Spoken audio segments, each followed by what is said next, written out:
BP tax நேர்களுக்கு வணக்கம். இந்த வீடியோல லட்சுமி சீரியல்ல மகாலட்சுமி ரோல்ல சூப்பரா நடிச்சிட்டு இருக்கிற ஸ்ருதிராஜ் அவங்களுடைய திருமணத்தை பத்தி தான் பார்க்க போறோம். வாங்க வீடியோக்குள்ள போகலாம். ஸ்ருதிராஜ் அவர்கள் பாத்தீங்கன்னா தென்றல் சீரியல்ல துளசி அப்படிங்கிற ரோல் அறிமுகமாகி இப்ப லட்சுமி சீரியல்ல மகாலட்சுமி ரோல் அப்படிங்கிற வரைக்குமே மக்கள் மனசுல நீங்காத இடத்த பிடிச்சிருக்காங்க அப்படின்னு தான் சொல்லியாகணும். இவங்களுடைய நடிப்பின் மூலமாகவும் இவங்களுடைய அழகின் மூலியமாவுமே நிறைய மக்கள் மனசு இவங்க கவர்ந்திருக்காங்க அப்படின்னு சொல்லலாம். அது மட்டும் இல்லாம இவங்க பிறந்தது பாத்தீங்கன்னா 1982 பிப்ரவரி 25 கேரளால பிறந்திருக்காங்க. இவங்களுடைய அப்பா ஒரு மிலிட்டரி ஆபீசரா இருந்தனால அவர் அங்க ரிட்டையர்ட் ஆகி சென்னைக்கு வந்திருக்காங்க. சென்னைக்கு வந்ததுக்கு அப்புறமா தான் பாத்தீங்கன்னா இவங்களுக்கு நடிக்க நிறைய வாய்ப்புகள் கிடைச்சிருக்கு. இவங்க 12 வயசுலயே பாத்தீங்கன்னா நடிக்க ஆரம்பிச்சிட்டாங்க. ஸ்டார்டிங்ல மலையாள படத்துல பாத்தீங்கன்னா இவங்க சைல்டு ஆர்டிஸ்டா அறிமுகமாயிருக்காங்க. அதை தொடர்ந்து தமிழ், தெலுங்கு, மலையாளம், கன்னடம் அப்படின்னு சொல்லிட்டு பல மொழி படங்கள்ல சூப்பரா நடிச்சு கலக்கியிருக்காங்க அப்படின்னு சொல்லலாம். அது மட்டும் இல்லாம ஸ்ருதிராஜ் பாத்தீங்கன்னா Sun TV, Vijay TV, Zee Tamil அப்படின்னு சொல்லிட்டு எல்லா சேனல்லையுமே சீரியல்ஸ் நடிச்சிருக்காங்க. குறிப்பா இவங்க வெள்ளித்திரைகள்ல நிறைய படம் நடிச்சிருந்தாலுமே வெள்ளித்திரை இவங்களுக்கு பெருசா கை கொடுக்கல அப்படின்னு தான் சொல்லி ஆகணும். மலையாளத்துல நிறைய படங்கள், தமிழில் நிறைய படங்கள் நடிச்சிருக்காங்க. இவங்க முதல்ல மாண்புமிகு மாணவன் அப்படிங்கிற இளைய தளபதி விஜய் அவங்களுடைய படத்துல நடிச்சிருந்தாங்க. அதுக்கப்புறம் பாத்தீங்கன்னா இவங்க ஹீரோயினாவே காதல்.com அப்படிங்கிற தமிழ் படத்துல அறிமுகமானாங்க. ஆனா அந்த படமே உங்களுக்கு சரியா கை கொடுக்கல.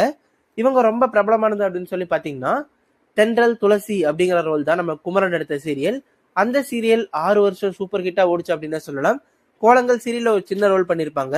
அதை தொடர்ந்து ஆபீஸ் சீரியல்லையும் பாத்தீங்கன்னா இவங்களுக்கு மக்கள் மத்தியில நல்ல வரவேற்பு கிடைச்சது.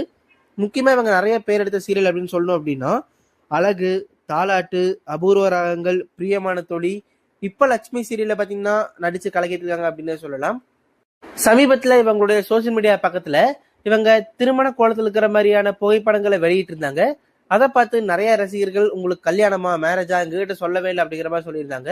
அதுக்கப்புறம் அதை பத்தி சொல்லும் போது இவங்க இல்ல அது ஒரு சீரியல் ஷூட்டிங் ஸ்பாட்ல எடுத்த ஒரு போட்டோஸ் தான், எனக்கு இன்னும் மேரேஜ் இல்லை அப்படிங்கிற மாதிரி சொல்லியிருந்தாங்க.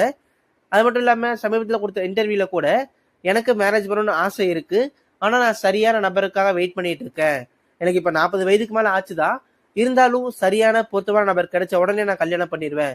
கண்டிப்பா ரசிகர்கள் உங்ககிட்ட சொல்லாம எதுவுமே பண்ண மாட்டேன். கேரளால இருந்து வந்த எனக்கு தமிழ் மக்கள் பாத்தீங்கன்னா நல்ல ஆதரவு கொடுத்திருக்காங்க அப்படின்னு சொல்லலாம். இப்ப வரைக்குமே நிறைய ஃபேன்ஸ் என்னுடைய வீட்டுக்கு எனக்காக லெட்டர் அனுப்புறது, நிறைய கிஃப்ட் அனுப்புறது, எனக்காக சோசியல் மீடியாஸ்ல போட்டோஸ், வீடியோஸ் எடிட் பண்ணி போறதுன்னு சொல்லி நிறைய விஷயங்கள் எனக்காக மெனக்கெட்டு பண்ணிட்டு இருக்கீங்க. ஸோ உங்களுடைய அன்பு எதையுமே நான் மறக்க மாட்டேன். கண்டிப்பா நான் திருமணம் பண்ணிக்குவேன். கண்டிப்பா உங்ககிட்ட சொல்லாம அதை இருக்கவும் மாட்டேன். ஃபர்ஸ்ட் அதை நான் உங்களுக்கு தான் தெரியப்படுத்துவேன் அப்படிங்கிற மாதிரி ஸ்ருதிராஜ் சொல்லியிருந்தாங்க. சரி, நீங்க சொல்லுங்க, ஸ்ருதிராஜ் சொன்ன இந்த விஷயத்த பத்தியும் உங்களுக்கு இப்ப லட்சுமி சீரியல்ல ஸ்ருதிராஜ் எப்படி நடிச்சிட்டு வராங்க அப்படின்னு நீங்க நினைக்கிறீங்களோ அதை கூட மறக்காம கமெண்ட்ல சொல்லுங்க. இவங்க நடிச்ச சீரியல்ல உங்களுக்கு எந்த சீரியல் ரொம்ப பிடிக்கும், எந்த கதாபாத்திரம் ரொம்ப பிடிக்கும் அப்படிங்கறதையும் கீழே கமெண்ட் பாக்ஸ்ல பதிவு பண்ணுங்க. இது மாதிரியான சீரியல், சினிமா அப்டேட்ஸ் எல்லாம் உங்களுக்கு டெய்லி வேணும் அப்படின்னா இப்பவே நம்மளுடைய பிபி டாக் சேனலை சப்ஸ்கிரைப் பண்ணி பக்கத்துல இருக்கிற பெல் ஐக்கானை கிளிக் பண்ணி ஆல் அப்படிங்கறத செலக்ட் பண்ணிக்கோங்க. அப்பதான் நாங்க போற டெய்லி வீடியோ உங்களை வந்து சேரும். தேங்க்யூ.